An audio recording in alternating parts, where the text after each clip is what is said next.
Magandang araw mga kagabay, ngayon po ay February 1, 2024, araw po ng Huwebes. At maririnig po natin sa ating ebanghelyo na isinugo ng Panginoon ang kanyang mga alagad.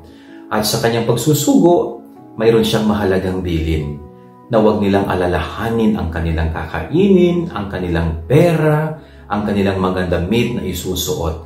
Huwag. Kundi kung ano lamang yung suot-suot nila sa araw na yon, yun lamang ang kanilang pwedeng bitbitin. Ano pong gustong ilarawan ng Panginoon sa habilin na ito? Very simple lamang po. No? Kapag mayroong ipinagawa sa iyo ang Diyos, kapag mayroong iniutos at iniatas sa iyo ang Diyos, at sa tingin mo'y mahirap gawin, hindi madaling isakatuparan, isa lamang pong gustong sabihin ng Panginoon dyan, no? Hindi kanya pababayaan. At hindi niya pababayaan na ikaw ay hindi magtatagumpay kapag yan ay gawain ng Diyos at yan ay para sa Diyos.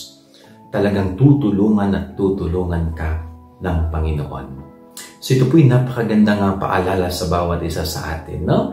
Kapag tayo'y binigyan ng misyon ng Diyos, huwag nating alalahanin kung magagawa ba natin ito. Dahil ang Diyos ang siyang magpuprovide ng lahat ng kakailanganin natin para maisakatuparan ang gawain. Yan ang ating gabay aral ngayong maghapon. God bless po sa inyo lahat. Pagpalain kayo ng Panginoon.